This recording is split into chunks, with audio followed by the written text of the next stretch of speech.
I want to unite the entire country. And I think there's two theories. Well, you can't. Well, Bill, I'm hopeful that we can. I think but I I'll share give you that one, bro. Yeah, but here's what I would say is like 20 years from now, I don't think we can. I think we're in a window where we have a shot at getting this done, on actually not celebrating our diversity, but actually finding a common thread that all of us still share as Americans. I think it exists. Can I give you some campaign advice? Yeah. You're such a personable guy. You're so smart, and the energy is amazing.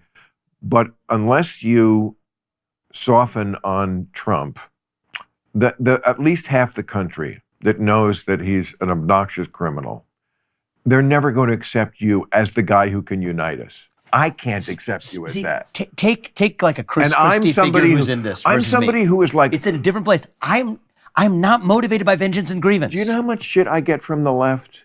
A lot. I know you do. Yes. I know you do. Because that's why I'm here. And I respect you. Thank you. Because you can actually speak to, in some ways, your own tribe. It's like my thing is, if you expect me to get on the crazy train with you. Mm-hmm. In their conversation on Club Random, Vivek Ramaswamy and Bill Maher dive into the polarizing question of what it means to be American in an age of deep national division. Ramaswamy presents a hopeful vision for America, arguing that shared values such as free speech, self-governance, and meritocracy form a unifying ethos that can transcend partisan divides. According to Ramaswamy, Americans are more united by these foundational principles than divided by political affiliations, but the media's tendency to focus on differences and amplify divisions obscures this common ground. Maher, however, takes a more skeptical stance. While he agrees with the appeal of unity, he questions whether America's current level of polarization allows for such idealism, suggesting that the deep-rooted cultural and ideological divides may not be as easily bridged as Ramaswamy envisioned. Ma's reluctance to fully embrace Ramaswamy's vision reflects a broader cynicism about overcoming partisanship in today's climate, highlighting a fundamental tension in their exchange, whether unity is achievable or merely aspirational in an increasingly fragmented America. This clash of perspectives captures the ongoing debate over the American identity and whether shared values are enough to reunite a country mired in discord. Let's watch this interesting video. Well, from Donald Trump. That's the path. I am running as my own man in this race to lead us to something. And here's the thing, and this is not specific to Trump, but everyone in this race running is included in this when I say this. The Republican Party for a long time has been a party that has been running from something. Okay, here are all the evil things and we're running from them.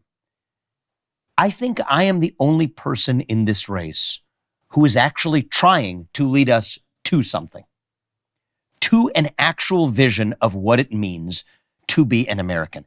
You are a thoughtful man. Okay, I am here because you are not shackled by some party's orthodoxy. Plainly. Or anything. And I'm glad that we've done it twice over the last few years, and you've read some of my books, and I've read a lot of your work, and there's so much that we could be delving into. This question of, is there a role for the village elder or not? Interesting. Is there a common thread that unites this country or not? I mean, I think that's the most important question of our time. There's room for debate on it. You could just say we're a bunch of two-legged higher mammals with different shades of melanin walk in this geographic space and do what our iPhones tell us to do on a given day. Is that the country? Or is there some set of still remaining ideals that bind us together? That is the conversation that I think we need to have in this country.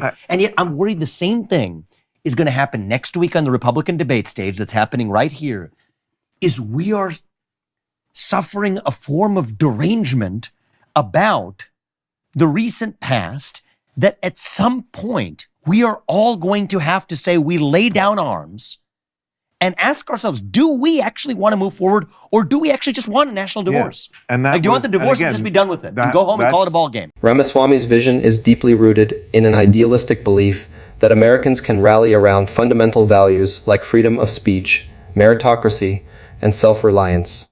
He suggests that these principles, established at the nation's founding, are powerful enough to bridge divides if Americans can see past partisan rhetoric and media-driven narratives. Ramaswamy's outlook is grounded in the idea that a shared cultural ethos exists, even if it's currently obscured. Maher, however, questions whether this unity is possible or even realistic in today's climate. He points to the severity of America's partisan divides and suggests that these gaps might be too wide for shared values alone to bridge. This skepticism reflects a common view that unity is desirable but impractical, given the strength of ideological divides and identity politics in American life. Let's move forward. Yes. I don't want to sort of take, and I deeply disagree with Obama and many things, but I know you mean that in a good way, but let us move forward as one nation. And that's the challenge. We live in a more challenging time than we did even in 2008. And so let me just ask you, do you believe, Bill, that there is, that there exists? I have friends who would give me the answer to this question. The answer they would give is no. And that we need to get a national divorce and move on with it. I have friends both on the right and the left who say this, which is saddening to me. This talk has to stop. It is saddening to me. Right. No, deeply saddening. We agree on that. And so then what is that common thread that unites us? What is it? We think it exists. Let's talk about it. Meritocracy, the thing that my parents came here to pursue. But that doesn't unite us anymore. I think it unites most people, but if you're viewing this country through the prism of a TV screen or social media algorithm, but the people then who it watch, looks like we don't. The people who watch MSNBC, which aren't very many, which is a good thing. Okay, actually. but they vote and But this is an important point. That's my whole point. Is it's a small sliver of the population that creates the image of an artificial division that I think is mostly artificial. But I really do. But we have to admit this is what you're always railing against. Yeah. That is a powerful faction in this country. And I'm kind of done railing against it. And you can't. I'm in a different phase than when we first met. Okay. Because we had to see the problem and we did. Okay. Now what are we running to? Okay. That's where I'm at. Ramaswamy is critical of media narratives, which he argues intentionally highlight differences and create an exaggerated sense of division. He believes the media is incentivized to stir controversy rather than highlight areas of consensus, contributing to a distorted view of America as hopelessly polarized. And here is Bill Maher's explanation, highlighting more realistic perspectives. You're assuming, I'm making a point of this because I think it's important, you're assuming that this is going to unite us. Meritocracy. Yes, there was a time when everyone believed in meritocracy as the most important thing. But now, the other side, those people watching that network believe in something called equity. I'm sure it's in your book. Mm-hmm. And there are definitions of equity, which, of course, you would understand. Yes, absolutely, we should strive for that. And then there is a form of equity that rubs right up against meritocracy. I mean, this is colleges getting rid of affirmative action. Well, no, exams. Oh, exams. Oh, you're saying the other direction. Yeah. Yes, I'm saying it's not about merit. We don't care what your score is. So I think you're smoking out a good point. Group outcome equality, group outcome equity, and meritocracy are fundamentally incompatible. They are at odds. They're yes. I would say if you take both of them seriously to their natural limit, they're incompatible. Well, that doesn't mean you can't have a mixture of two things, maybe not 50-50. But, I mean, there needs to be redress. But the point I was going to make for you is, from my perspective, is most people share one vision of that in this country. Enough people share. I think it's 50-50. I think it's easily 80-20 in the direction of people who believe in actual free speech, believe in meritocracy, believe in self-governance, right? The idea that at least Congress should make the laws and not three-letter agencies in Washington, D.C. I think most people believe that that's a good thing. That's what our founding fathers believed. I think, we may disagree on what the laws that Congress should make, but we agree that Congress should be the one making them. When you put it vaguely like that, a poll of people would say, yes, we agree with that. Like an overwhelming majority. But then when you got to the specifics of threatening agencies. Shutting down an FBI. Or something like that. Ramaswamy argues for positive measures such as media reform and policy changes to restore a sense of national unity. He sees unity as achievable through deliberate efforts to restore shared values and reform the systems that foster division.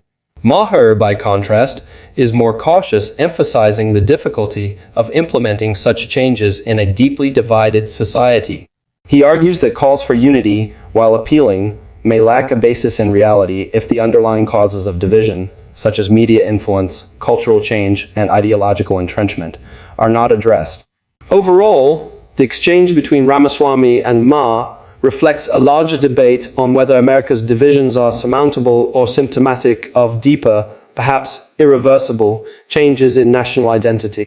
Ramaswamy's optimism about unity based on shared principles stands in contrast to Ma's skepticism, highlighting two competing visions for America's future. This discussion resonates widely, capturing the concerns of a nation grappling with questions of identity, values, and cohesion in a time of profound ideological and cultural transformation. Thanks for watching. If you like this kind of content, please like and subscribe to the channel to see other interesting videos.